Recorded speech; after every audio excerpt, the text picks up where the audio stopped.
성도 여러분 안녕하세요. 안녕하세요. 오늘 이 시간에는 은혜 없는 세상이라는 제목으로 함께 말씀의 은혜를 나누겠습니다. 먼저 하나님의 말씀 마태복음 5장 38절로 42절 말씀 보겠습니다. 마태복음 5장 38절로 42절 말씀입니다. 한 절씩 돌아가며 읽겠습니다. 제가 먼저 읽겠습니다. 또 눈은 눈으로 이는 이로 갚으라 하였다는 것을 너희가 들었으나 나는 너희에게 이르노니 악한 자를 대적하지 말라. 누구든지 오른편 가지고는 왼편도 돌려내며 또 너를 고발하여 속옷을 가지고자 하는 자에게 겉옷까지도 가지게 하며 또 누구든지 너로 억지로 우리를 가게 하거든 그 사람과 심리를 동행하고 내게 구하는 자에게 주며 내게 꾸고자 하는 자에게 거절하지 말라. 아멘. 예수님께서는 이 세상 끝의 징조로 많은 사람의 사랑이 식어질 것이라고 말씀하셨습니다. 그래서 이 마지막 때에 해를 거듭할수록 사랑은 식어가고 사람은 점점 더 자기 중심적인 삶을 살아갑니다. 이기적이지 않으면 마치 바보가 되는 것만 같은 세상입니다. 때문에 이 오른뺨을 맞으면 왼뺨도 돌려대라는 말씀, 속옷을 가지고자 하는 자에게 겉옷까지 주라는 말씀, 오리를 가게 하면 함께 심리까지 동행하라는 말씀, 구하는 자에게 아낌없이 나누어주고 꾸고자 하는 자를 거절하지 말라는 말씀이 쉽게 와닿지 않습니다. 우리가 살아가는 현실은 너무나 달라서 이 말씀과 현실의 괴리감이 크게만 느껴집니다. 이렇듯 세상의 공식은 하나님의 공식과는 많이 다릅니다. 눈에는 눈, 이에는 이. 한 대 맞으면 한 대가 아니라 두세 대는 더 때려야 속이 시원한 세상. 주는 게 있으면 반드시 뭐라도 받아내야 하는 세상. 세상에 공짜란 없는 법입니다. 만약 지인의 경조사 때 축의금 10만 원 냈으면 내 경조사 때 얼마를 받아야 합니까? 10만 원 이상을 받아야 합니다. 혹여라도 5만 원을 받게 되면 섭섭한 마음을 감출 수 없는 것입니다. 또한 인간관계의 대부분은 나에게 이익을 주는 사람과 손해를 끼치는 사람으로 구분하고 그에 따라서 사람을 대하는 태도도 달라집니다. 나에게 이익을 주는 사람에게는 조건적으로 잘하게 되고 내게 더 큰 것을 줄 수 있는 능력과 권력 있는 사람에게는 더 잘하게 되지만 나에게 별 이익이 되지 않거나 손해를 끼치는 사람에게는 굳이 잘해야 할 필요성을 못 느끼며 살아갑니다. 이것이 세상의 이치이고 당연한 것이라 생각될지 모르겠습니다만 이것은 전부 우리의 죄된 본성 때문인 것입니다. 이러한 본성을 이기적 본성이라고 말합니다. 우리는 늘 이렇게 계산기를 두드리는 은혜 없는 세상에 살아가고 있습니다. 그러다 보니 은혜가 가득해야 할 교회에 마주 은혜보다는 도덕이 앞섭니다. 교회를 생각하면 떠오르는 이미지가 어떻습니까? 착한 척하고 거룩한 척 해야 하는 것. 구원받기 위해 본성을 억누르려는 노력만 있을 뿐 정작 은혜로 주어진 구원의 기쁨은 누리지 못하며 살아가고 있는 현실입니다.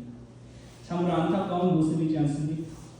우리는 모두 죄인인데 나 스스로 선을 행할 수도 구원을 얻을 수도 없는데 이 은혜 없는 세상을 살다 보니 구원도 자꾸만 내가 무엇을 함으로써 얻으려고 합니다. 우리는 그렇게 은혜 없는 세상에 살아가고 있습니다. 그러나 이 시간 예수님께서는 그런 우리에게 그분의 은혜를 보여주시길 원하십니다. 이 예수님의 은혜가 잘 드러나는 포도원 품꾼의 비유를 잠시 살펴보겠습니다. 오전 9시, 정오 12시, 오후 3시에 일하러 온 품꾼들이 일을 마치고 모두 동일한 하루 일당을 받았습니다. 예수님이 전하신 이 품꾼의 비유는 경제적으로 보면 전혀 말이 안 되는 비유입니다. 요즘 흔히 말하는 남는 장사가 안 되는 것이죠. 어떻게 1시간 일한 일꾼에게 하루 품삯을 다 줄 수 있겠습니까? 그런데 경제적으로 보면 말이 안 되지만 예수님의 은혜라면 말이 되는 것입니다. 예수님은 비유에 나오는 주인의 대답을 통해 조건 없이 부여하시는 은혜에 대해서 분명히 말씀하셨습니다. 일찍 와서 일한 품꾼의 불만을 들은 주인은 다음과 같이 말합니다. 주인이 그 중에 한 사람에게 대답하여 이르되 친구여 내가 네게 잘못한 것이 없노라. 내가 나와 한 데나리온의 약속을 하지 아니하였느냐. 내 것이나 가지고 가라. 나중은 이 사람에게 너와 같이 주는 것이 내 뜻이니라. 내 것을 가지고 내 뜻대로 할 것이 아니냐. 내가 선함으로 내가 악하게 보느냐. 이 주인의 눈에는 일찍 오나 늦게 오나 모두 자신의 은혜를 입어야 할 품꾼들이었습니다. 그런데 우리가 이 비유를 볼 때 보통 초점이 어디에 맞춰져 있습니까? 일을 마치기 1시간 전에 끼어든 품꾼이 아니라 온종일 고생한 자들과 나를 동일시한다는 것입니다. 하나님, 제가 이때까지 어떻게 살아왔습니까? 그런데 저에게 주어진 것은 무엇이 있습니까? 제가 이 정도 했으면 저 사람들보다는 더 받아야 하는 것 아닙니까? 라며 불평과 원망을 하곤 합니다. 사랑하는 성도 여러분, 그런데 우리가 이 비유를 통해서 기억해야 할 분명한 사실은 우리는 늘 1시간을 일하고 하루 품삯을 받아왔다는 사실입니다. 우리는 하나님의 은혜로 지금까지 살아왔습니다. 우리는 하나님의 은혜로 나를 위해 목숨까지 내놓은 예수 그리스도를 알게 되었고 영원한 생명을 얻게 되었습니다. 우리가 예수를 알기 위해 한 것이 무엇이 있습니까? 우리가 구원을 얻기 위해 한 것이 무엇이 있습니까? 그런데 우리는 우리의 이기심 때문에 받은 은혜는 금방 잊어버리고 하나님을 오히려 계산을 틀리게 하는 이기적인 분으로 판단해 버리곤 합니다. 영감에들은 다음과 같이 말씀합니다. 이기심은 우리로 하나님을 보지 못하게 만든다. 이기주의적 정신은 하나님도 자신과 마찬가지로 이기적인 마음을 가지신 분으로 판단한다. 이 생각을 버리기 전에는 우리는 사랑이신 하나님을 이해할 수 없다. 이기심 없는 마음, 겸비하고 신뢰할 수 있는 신령만이 자비롭고 은혜롭고 노하기를 더디하고 인자와 진실이 많은 하나님을 볼 것이다. 사랑하는 성도 여러분, 이기적인 마음을 버려야 우리는 하나님을 볼 수 있습니다. 오늘 이 시간 하나님께 받은 은혜를 생각하며 이 이기적인 본성을 극복하는 저와 여러분이 되시길 간절히 바랍니다. 그렇다면 우리는 이 이기적인 본성을 어떻게 극복할 수 있겠습니까? 하나님께서 알려주시는 몇 가지 원칙들을 함께 살펴보겠습니다. 먼저 이기적 본성을 극복하기 위해서는 내가 내 것이 아님을 인정해야 합니다. 너희 몸은 너희가 하나님께로부터 받은 바 너희 가운데 계신 성령의 전인 줄을 알지 못하는가? 너희는 너희의 것이 아니라 값으로 산 것이 되었으니 그런즉 너희 몸으로 하나님께 영광을 돌리라. 우리는 모두 예수님의 피의 값으로 이 생명을 연장받은 자들로서 하나님께 속한 자임을 부정할 수가 없습니다. 내가 내 것이 아니기 때문에 내 소유라 생각하는 것 또한 나의 것이 아님을 우리는 인정해야 합니다. 우리가 타인에게 무엇을 나누어 준다고 해도 바랄 것이 없어야 맞는 것입니다. 왜냐하면 우리가 가지고 있는 모든 것들은 나의 업으로 얻어진 것이 아닌 하나님의 은혜로 얻어진 것이기 때문입니다. 시대의 소망에서는 다음과 같이 말씀합니다. 이기심은 곧 죽음이다. 신체의 어떤 기관도 그 활동을 그 자체에게만 한정시킨다면 살 수 없을 것이다. 생명의 원동력을 손과 머리에 공급하지 못하는 심장은 그 능력을 속히 잃어버릴 것이다. 우리의 삶에 필요한 피처럼 그리스도의 사랑도 그의 신비한 신체의 각 부분을 통하여 발산된다. 우리는 여러 지체 가운데 하나이니 주기를 거절하는 사람은 멸망할 것이다.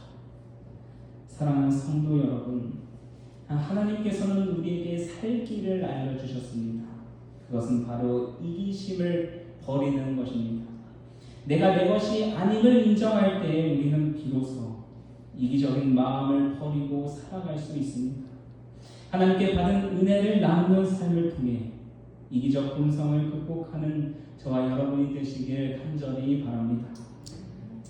다음으로 이기적 본성을 극복하기 위해서는 사람이 아닌 하나님께 인정받는 사람이 되어야 합니다.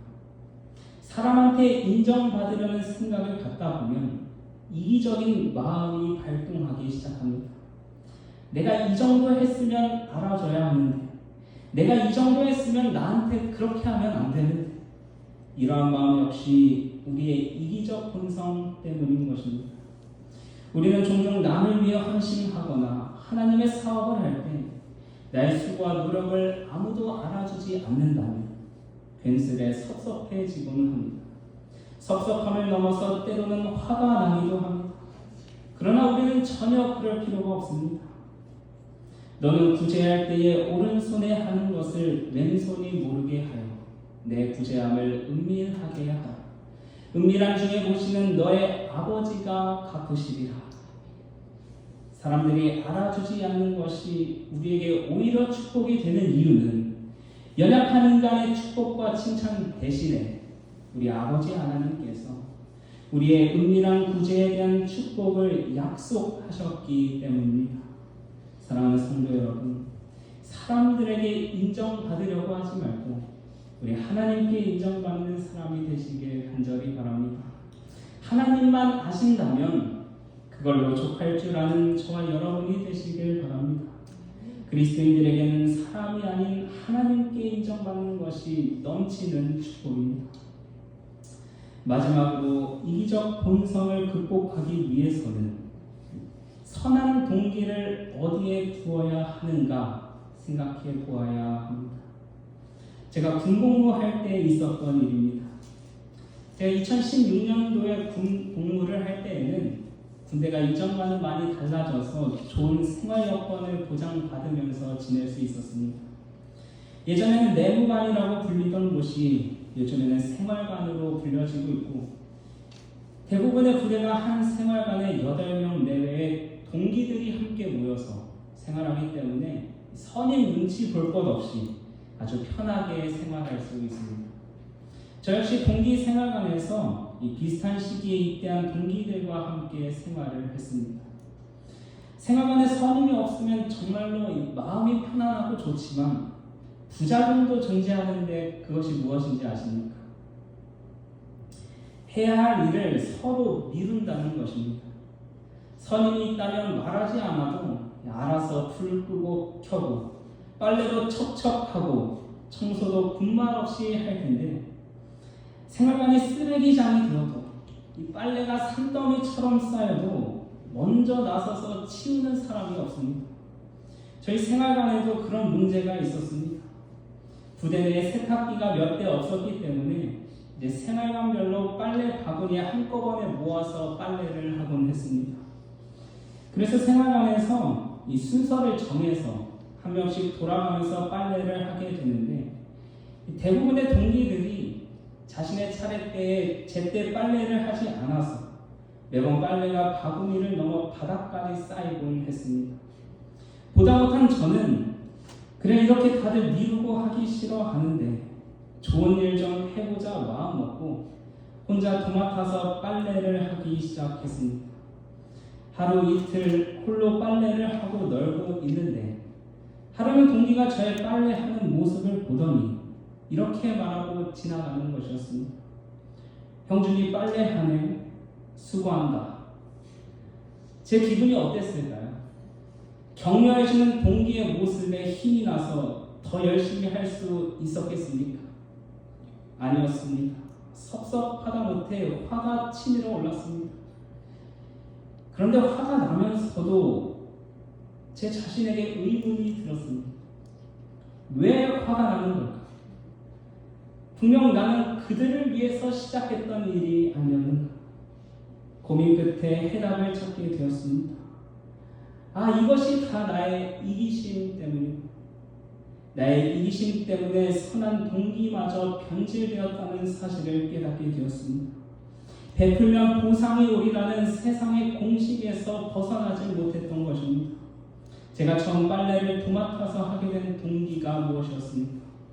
함께 생활하는 동기들을 위한 것이었습니다. 그걸로 저는 만족하면 되는 것이었습니다.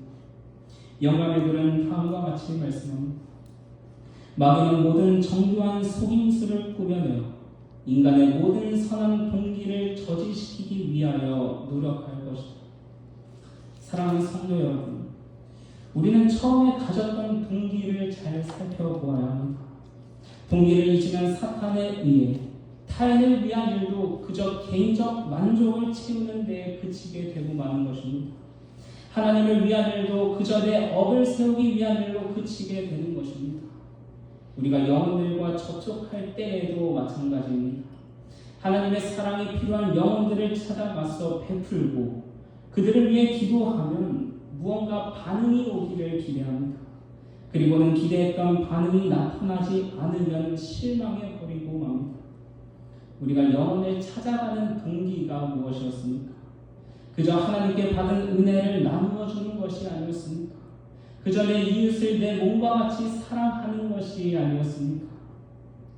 많은 사람을 기쁘게 하여 나의 유익을 구하지 아니하고 많은 사람의 유익을 구하여 저희로 구원을 얻게 하라는 동기가 아니었습니까?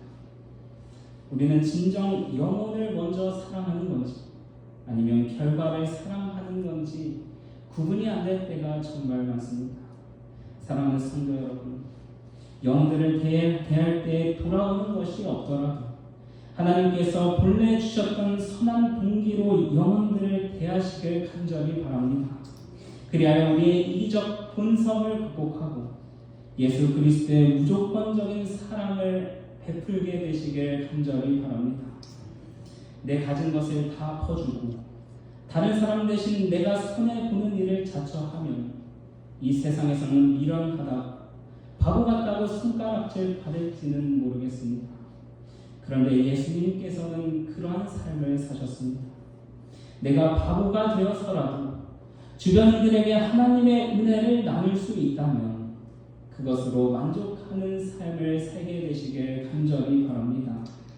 내 평생 하나님께 은혜를 받았으니 이제는 각 개인이 은혜의 통로가 되고 우리 교회가 은혜를 키우는 씨앗이 되어서 은혜 없는 세상에 하나님의 은혜로 충만히 채워지길 간절히 바라면서 말씀을 마치겠습니다. 마치는 잠이 162장 함께 부르시겠습니다.